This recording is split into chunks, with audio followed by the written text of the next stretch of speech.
Strange lights, a sense of missing time, memories of unearthly beings.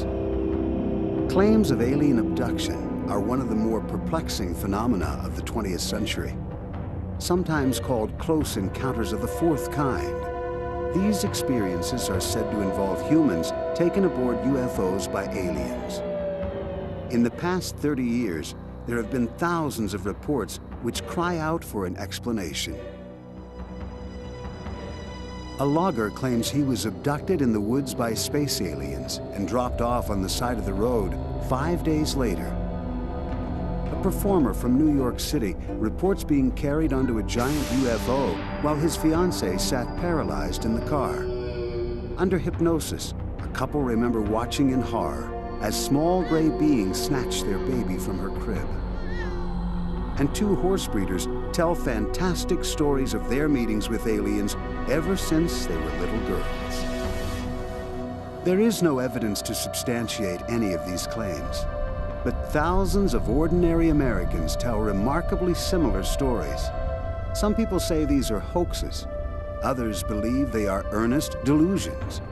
But for the rest, it's one of the great mysteries of our times and remains unexplained.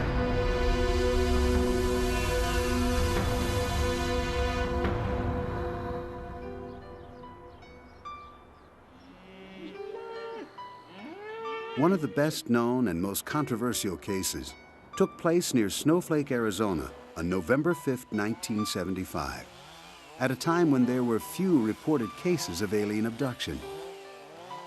The everyday life of logger Travis Walton would never be the same.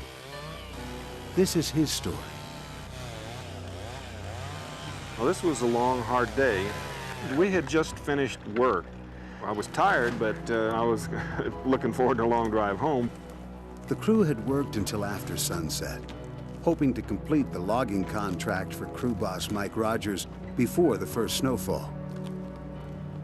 Travis, Mike, and 5 other loggers squeezed into a pickup truck. They were driving back to town when, they say, something very strange happened.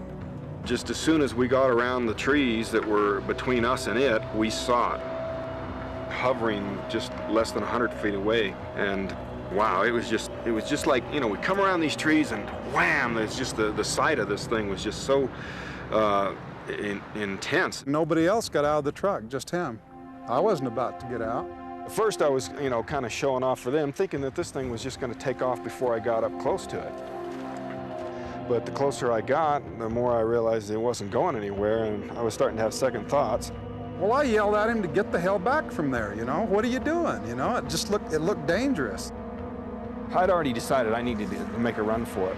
I raised up and turned to go, and something hit me. Something shot out of the bottom of this thing, and it hit him in the head and chest area. It was a beam that came down, but it created like an explosion of some kind, like an explosion of light. I didn't know what happened after that. I was just completely out. His companions panicked and fled, leaving Travis motionless on the ground. When they returned a few minutes later, the alien spacecraft had disappeared. They began to look for Travis. All these tough logger guys, you know, at least we think we are, and when we get out of the truck, we meet in a huddle right in the headlights of the truck, and we start walking around looking for Travis, all in this little tight huddle, just scared to death. I was nauseated, I was so scared. Travis was nowhere to be found. The next day, their story was all over the news. The townspeople mounted an extensive search of the grounds and combed through vast tracts of the forest for clues. When the search failed to uncover any trace of Travis, Sheriff Marlon Gillespie suspected foul play. I was probably leaning more towards a crime of violence of some sort. I felt that eventually one of them would spill the beans and tell us what had happened. Local gossip pointed the finger at Mike Rogers and the crew members. To clear their names, they agreed to take polygraph tests. 5 of the 6 men passed. The test on the 6th man proved inconclusive.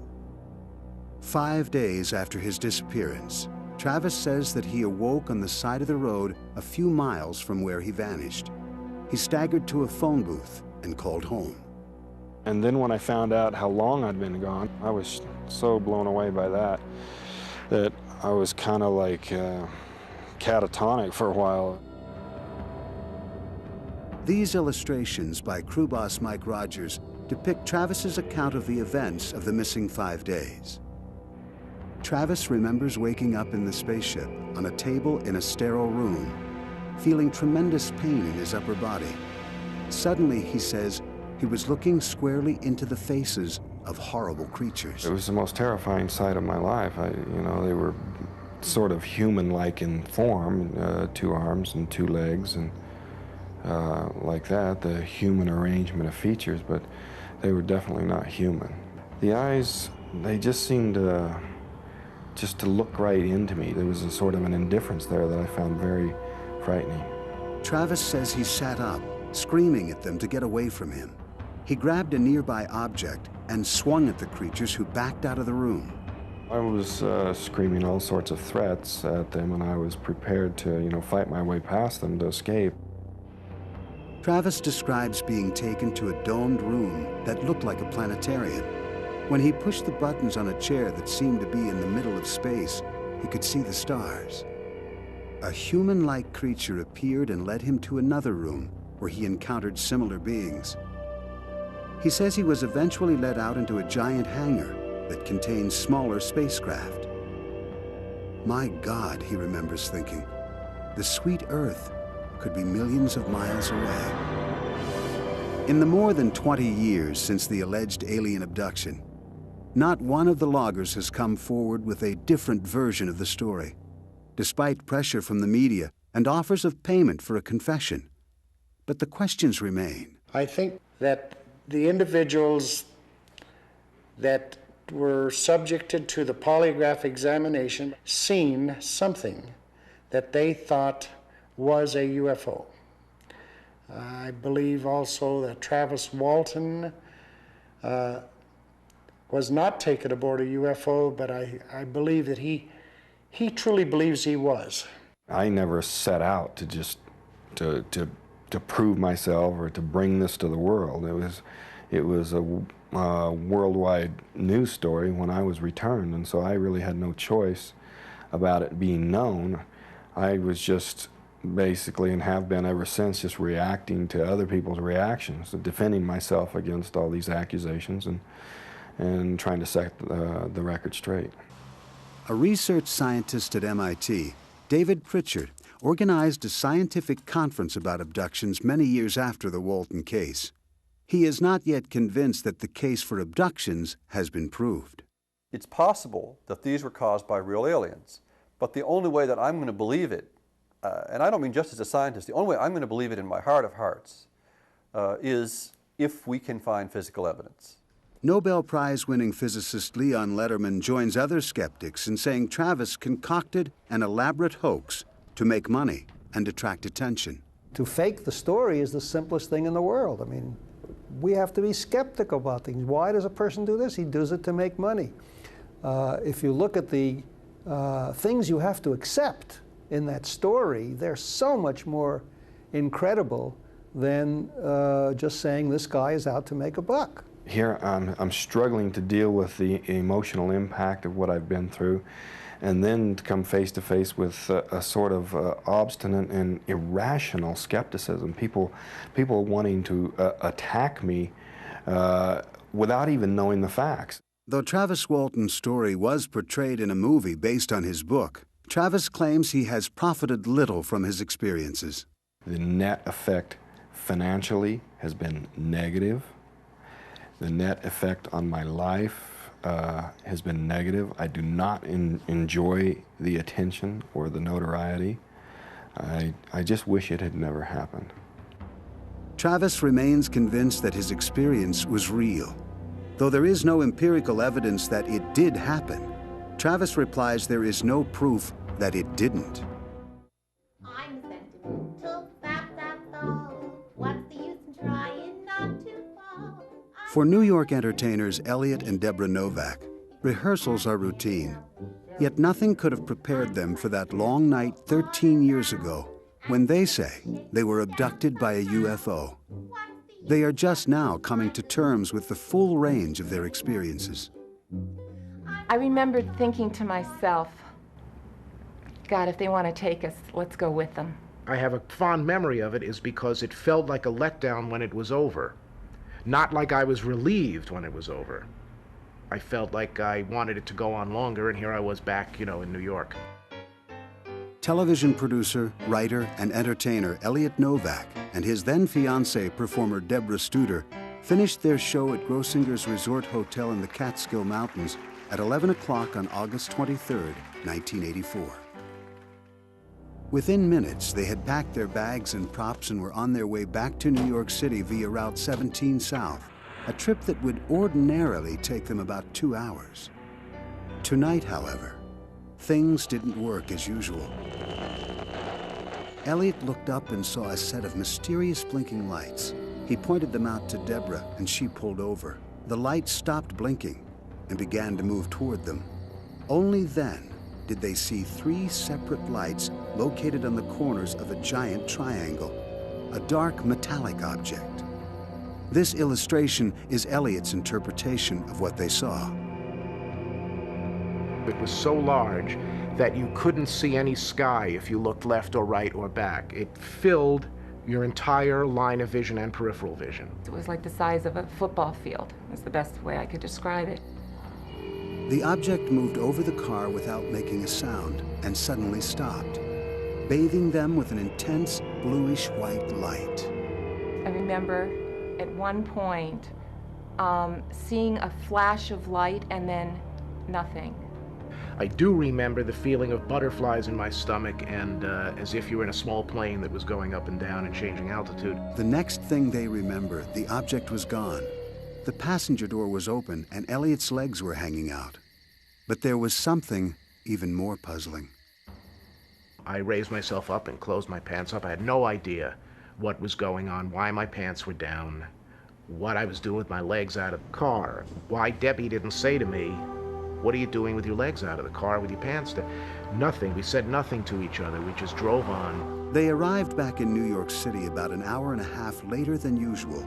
In the morning, Elliot woke up feeling a strange soreness in his groin.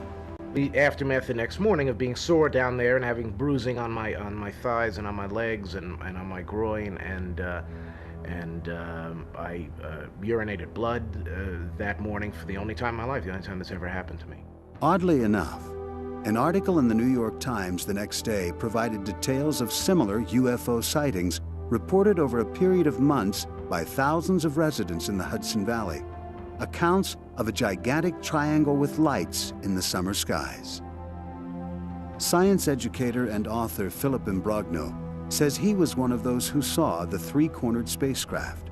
He has gathered more than 7,000 reports of related sightings in the area. Among these were more than 175 reports of abductions.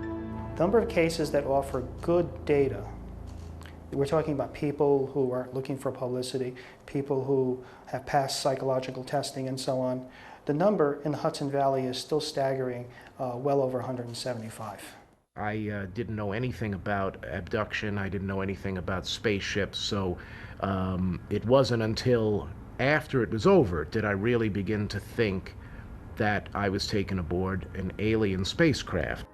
In 1984, the Novaks were certain of the UFO sighting near Grossinger's in the Catskills. But it wasn't until February 1997, 13 years later, that they would consider the possibility they might have been among those abducted in the Hudson Valley. It all started when a friend gave Deborah a copy of Missing Time, written by UFO researcher Bud Hopkins. I opened it up and I couldn't put it down. I stayed up all night and read it. And I saw many similarities to things that had happened in my life. Not only the Grossinger experience, but other experiences in my life as well. Hopkins, who has investigated more than 600 abduction reports since 1975, agreed to help them, suggesting hypnosis as a way of recovering experiences they may have repressed. When you work with somebody who's having these experiences or has had them over a number of years, you're aware that there's a core series of experiences, many of which they might not be consciously aware of. Bud Hopkins, while not a therapist, consults with psychologists and psychiatrists, and has lectured to hundreds of mental health professionals who want to find out how to look into abduction experiences. Hopkins served a 7-year apprenticeship as a hypnotist before working on his own with people who believe they might have been abducted. In February of 1997, Elliot Novak underwent hypnosis in Bud Hopkins' office.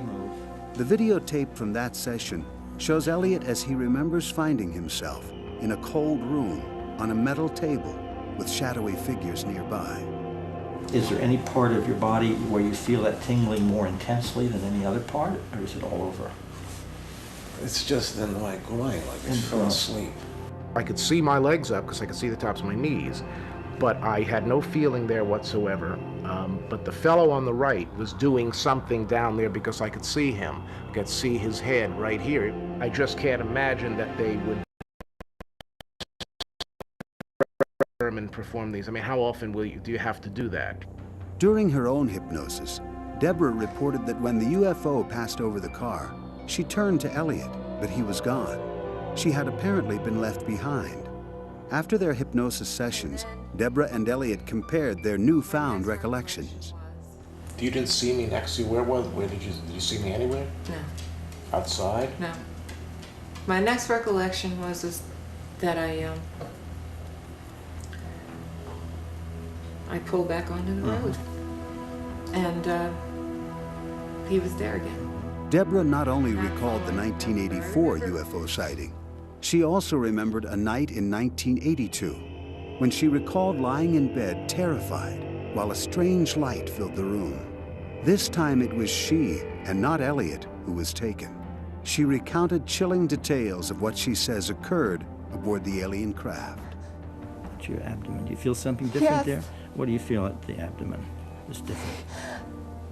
Describe it to me. Happened a long time ago. It's going to be okay. I'll put my hand back at your forehead. My hand's coming back, calming down, feeling better. They've got what? Just tell me very clearly. A needle. A needle? Uh-huh. Where's the needle? Feel my hand on your forehead. Soothing, calming. It's in me. It's in. Oh, God.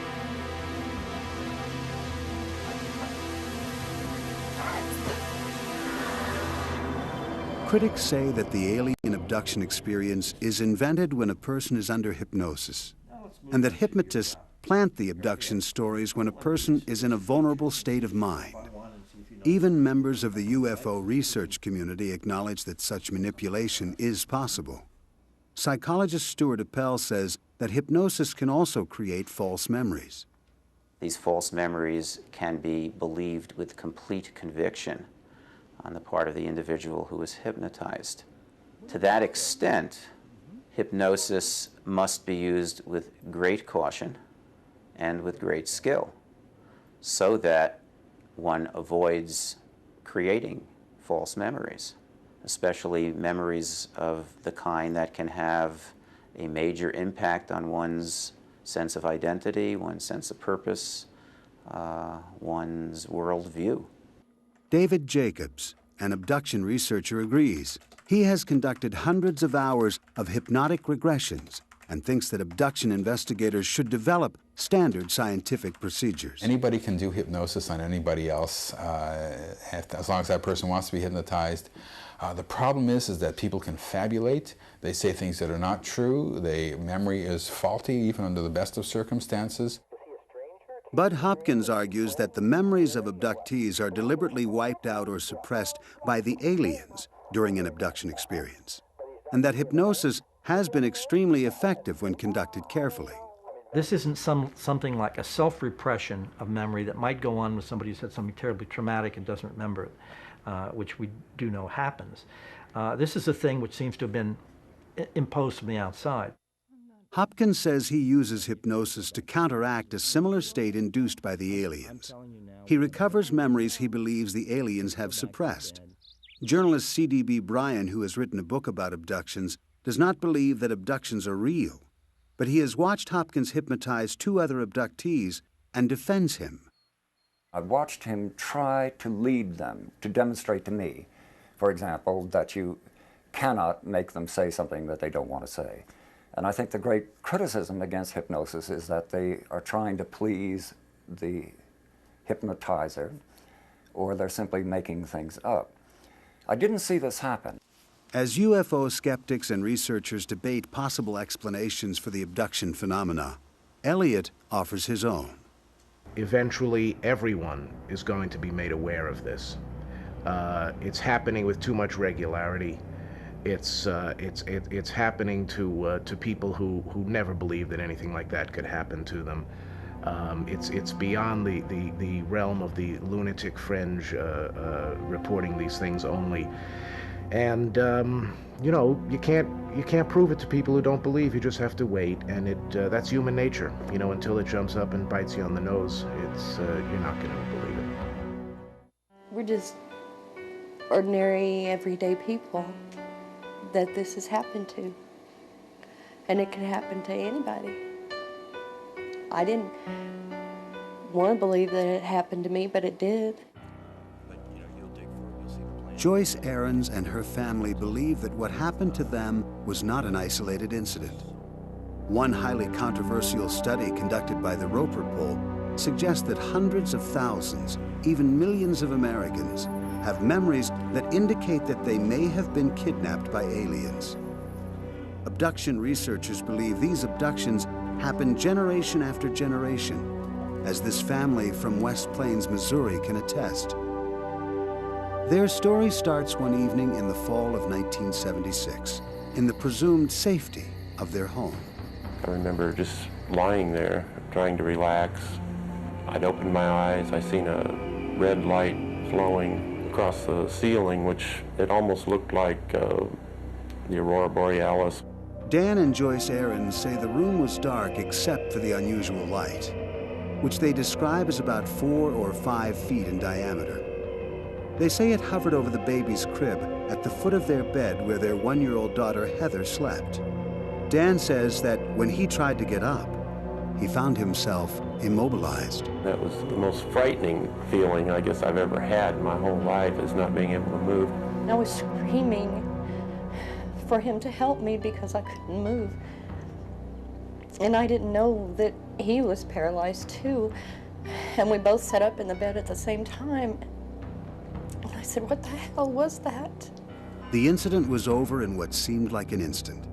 The baby was standing up in her crib looking dazed but unharmed. Dan and Joyce thought they had just shared a scary dream. That is until 1992, 16 years later. Dan, a computer technician, was working at his keyboard when suddenly he was seized by panic. I immediately thought I was having a heart attack because I started sweating real bad. My ears were ringing. It was a real tight feeling in my head. Dan was rushed to the emergency room where doctors ran tests and ordered x-rays.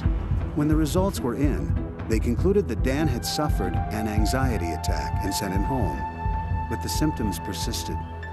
To see him like that was devastating. He couldn't leave the house. He was so scared. After 6 weeks of constant fear, Dan sat down in front of the TV trying to relax. He turned on a movie that happened to be about alien abductions. Dan experienced a sudden revelation. There was one part in that movie that this little creature, whatever, was kind of peeking out from around the door, and it was in the dark and the shadows, you know, and everything. And I immediately my heart started racing, and I just kind of completely went out of it again. Dan wondered, was his anxiety somehow related to the subject of the movie? He later chanced upon another television show about alien abductions and watched an interview with therapist John Carpenter, the National Director of Abduction Research for the Mutual UFO Network. Dan immediately contacted Carpenter for help. He suffered from a panic disorder at that point in time, and he had flashbacks and nightmarish images of these beings, but didn't understand what was going on and needed some relief. Dan agreed to an on-camera hypnosis session with Carpenter, during which he revisited that memorable night in 1976, the night he saw the red light over the baby's crib. This time, under hypnosis, he remembers more. He recalls cowering in the corner of his bed as he watched alien beings take his daughter Heather from her crib. He went to the crib. He went to the crib. Picked her up. Uh-huh. I can't move. You can't move. You don't have any control over what's happening to you. No.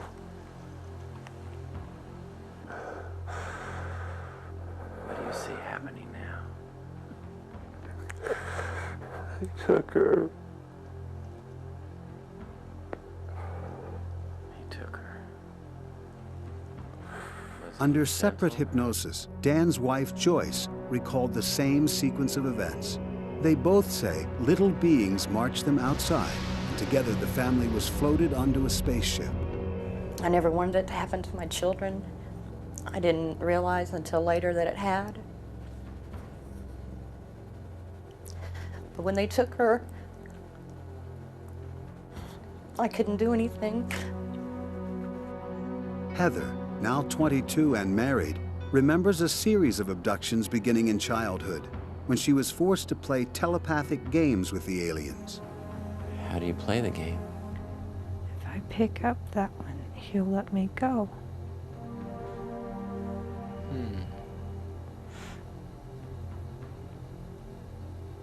What are you feeling?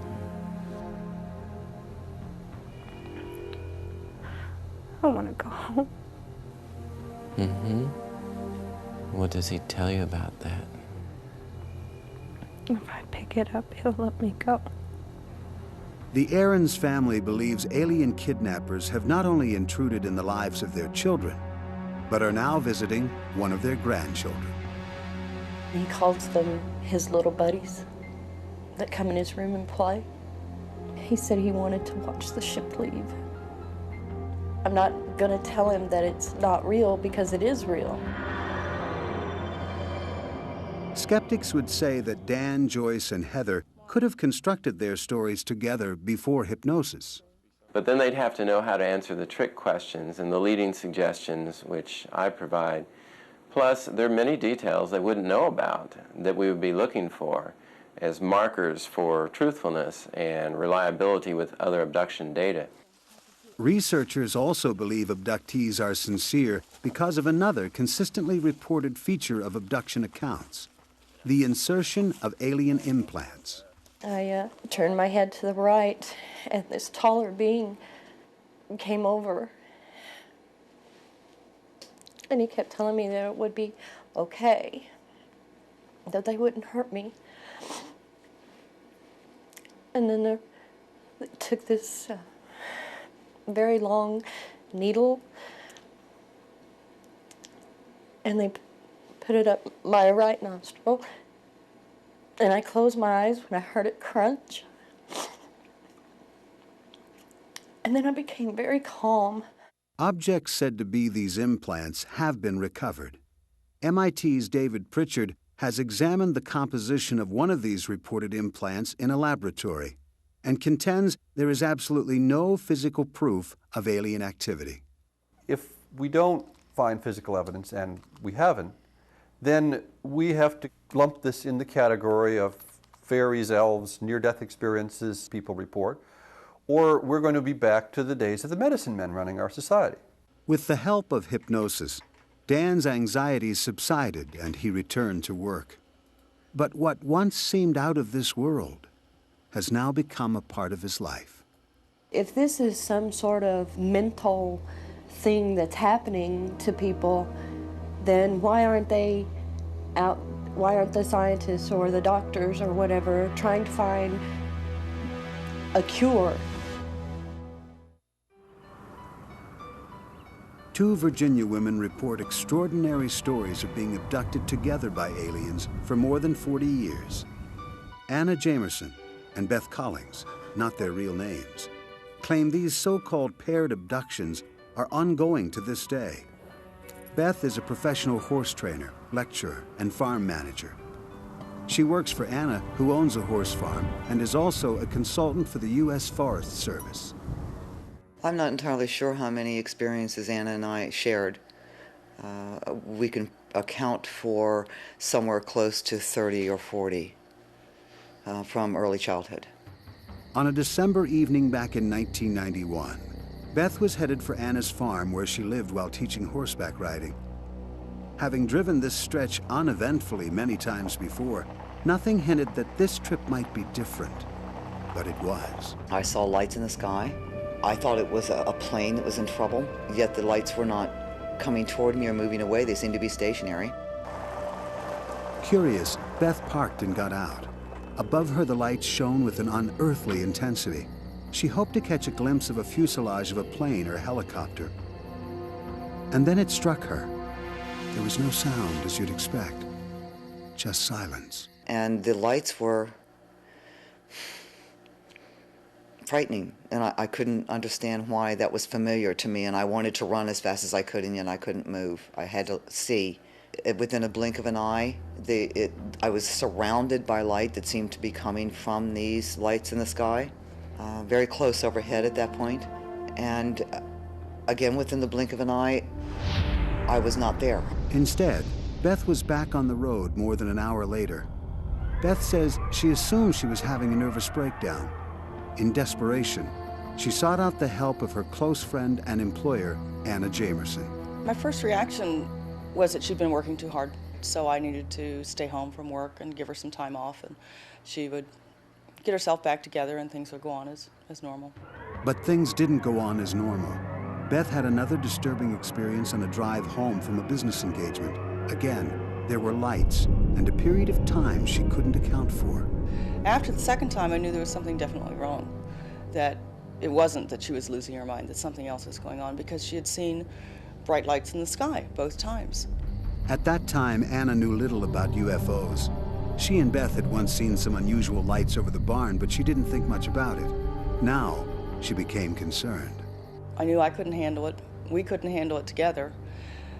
And I knew somehow to look up in the phone book UFO, and I did. This was this stable, down-to-earth woman who found a phone number listed under UFOs, of all places. Anna eventually spoke with one of the organization's leaders, Richard Hall. After meeting with them, he agreed to study Beth's case. They're quite intelligent, they're quite articulate. They're not New Age ding-a-lings. These are human beings, intelligent people in important professions, very responsible people. I thought it would be, they'd come out and interview her and tell us that, gee, yeah, we've heard of this happening. It happens, once, maybe twice if you're really lucky. And then you have great stories to tell your friends, and it never happens again. Unfortunately, they didn't tell us that. Instead, Hall was non-committal. He gave the women no encouragement in either direction, despite his own views. This is something, I have a long background in straightforward UFO sighting investigations, and have become convinced some time ago that it appears that we have visitors from somewhere. And it's just one step from that on to, well, maybe they really are tinkering with us. Hall suggested Beth undergo hypnosis. The regressions triggered a flood of conscious memories for her. Frightening images emerged from other abductions as well. But I was lying on a table, on my back, and my head was placed in a kind of restraint, and I saw this instrument coming down toward my face. I was terrified, first of all. Secondly, when I realized what they were going to do with this pronged instrument, I couldn't believe it. Beth claims she could feel the pressure of her eyeball being pulled free of the socket, and that it was extremely painful. Unconcerned, the aliens went about their business. Something was done behind the eyeball, some procedure behind the eyeball that I could feel but I couldn't see, obviously. The eyeball was then in some way reinserted or replaced in the socket. Beth's accounts were disturbing, yet equally striking were Anna's strong emotional reactions to them. Hall suggested that she, too, undergo hypnosis. I screamed because right in front of my eyes, the first thing I saw when I was hypnotized, and she took me back to the time when the headache started, I had huge black eyes right here in front of me. unsettling flashbacks, dreams, and partial memories. Many concerning, disturbing medical procedures are typical of those who believe they've been abducted. They seem to continue to put probes and either inject stuff or take stuff out of the back of my head from my brain. They ram stuff up my nose, they have burst my eardrum, I've had holes in my head, behind my ear. I have had stuff injected into my veins in my arms. Skeptics of alien abductions often point to the seemingly crude nature of the medical procedures described by Anna and other purported alien abductees. Is this further evidence of the human imagination at work? In every case, what the people report are a distillation of their own experiences. You know, the flash of light, the blinding light, the beam that pulls you up, and so on. These are your own experiences. This may not be the way a real advanced civilization would do it. And skeptics ask, why would the aliens invest time and attention in duplicating such trivial experiments? If there's a super intelligence out there, they don't have to abduct people. They can know everything there is to know from one drop of blood by one person. I will say that in the case of Beth and Anna and many other abductees that we've studied around this area, we have seen physical evidence. We have seen the markings on the body that are so common. Critics say that the markings Hall refers to may well be ordinary scars and not compelling evidence of alien contact. In fact, as Hall admits, there is no physical evidence that would stand the test of scientific scrutiny. Even abductees have their doubts. I'm always questioning the validity of my experiences. I'm always questioning what I remember, because memory is in itself fallible. I don't think it's likely that we're going to find proof, absolute proof in a strict scientific sense that people seem to demand anytime soon. But even without evidence, Beth and Anna claim to have been snatched a combined total of over 100 times. They believe that often they were abducted together. The same things will happen to us the same nights. When we're abducted, we'll go through the same program together, but there are still times when she'll be abducted and I won't, or I'll be abducted and she won't. Or once we're abducted together, we'll be separated somewhere during the experience and then come back alone. Together or alone, Beth and Anna say one thing seems certain: the abductions will go on. People who claim to have been abducted by aliens remember many similar medical procedures. According to Beth Collings and Anna Jamerson, some of the experiments include alien-induced pregnancies.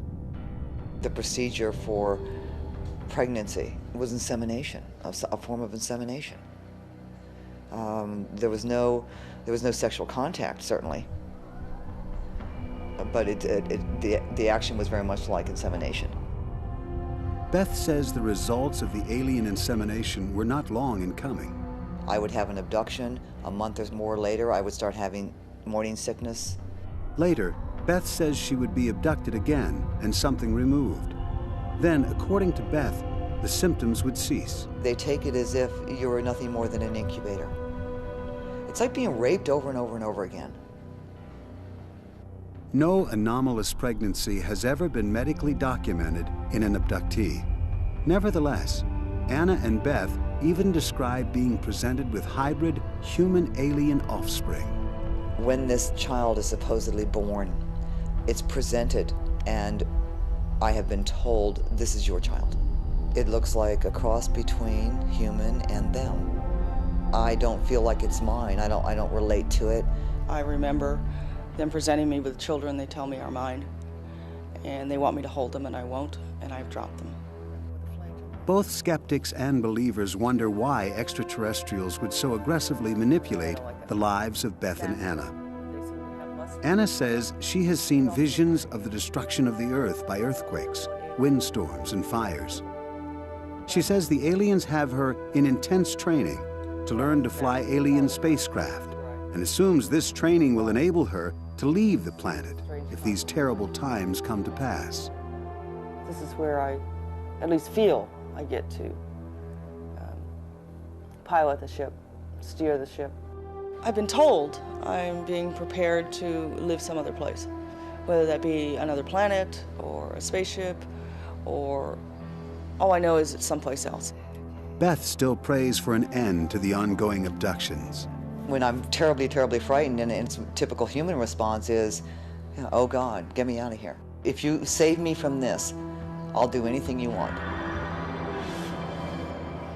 Whatever the true nature of the abduction experience, it appears that Anna and Beth are among the many people in the country and all over the world who are engaged in an earnest attempt to understand a mystery that has taken over their lives. I get angry at them, but yet I want to know more about them. I want to know why they're doing this. I want to know why they're doing it to me and my family. Why they're doing it to a lot of people out there. I think there's much more to be learned from them than to be afraid of them. I mean, what is the point? What, are we going to run off and hide in a cave somewhere and hope that they don't come and take us? And even those with no direct tie to abductions can be caught in the mystery. They find themselves tempted by intimations of a new reality. Oh, you get immersed in a topic like this, and after 2 years inside this thing, I was vulnerable too. You know, there was hardly an evening where I didn't step outside and look up at the sky and hope that the light passing overhead was not an airplane or the moon. Many abduction researchers have convinced themselves that these experiences have to be real.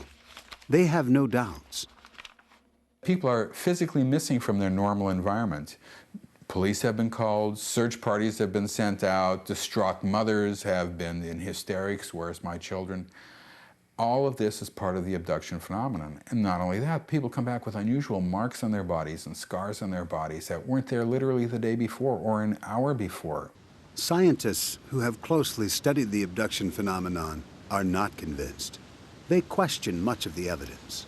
Some experiencers report strange scars, but many people report strange scars, that is, scars that they do not remember the origin of. Others might report implants, but when such implants have been extracted, they so far have not indicated anything unusual. So, in the face of this consistent lack of evidence, the people who are claiming, oh, aliens are real and we have plenty of physical evidence, just are not facing the facts, and I think are being very irresponsible. Despite arguments about the nature of the evidence, the abduction phenomenon defies explanation by both believers and skeptics. For instance, psychological and medical tests have shown that people who say they are abductees are not more fantasy-prone or suggestible than the general public. They do not suffer more from sleep disorders or multiple personality disorders. So in the end, we are forced to return to where we started, with the abductees themselves. We have a phenomenon of thousands and thousands of people from around the world coming forward and saying that they have been abducted. All of them fully aware that saying something like this is completely crazy. I don't think there is any human being who's been through abduction experiences who's not been severely traumatized. My opinion about the abductees was, if I can use a medical expression, that they were crazy as loons. You know. Now, I feel a lot more compassionate towards them and respectful of what they're going through. I don't think they're crazy as loons. At the same time, I can't honestly say I believe they are being abducted by aliens. Nor does physicist Leon Lederman. For him, the claims of alien abductions are a testament to the urgent need for scientific literacy in our culture. It makes me redouble my efforts to improve science education in kindergarten, first grade, second grade, all the way through secondary school. I think that's crucial, and hopefully trying to raise the level of scientific understanding of the general public.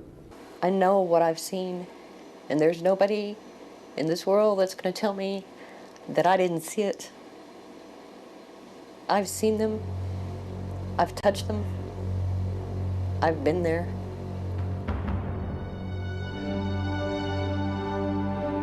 Here are people who believe they've been taken to a reality that is not ours.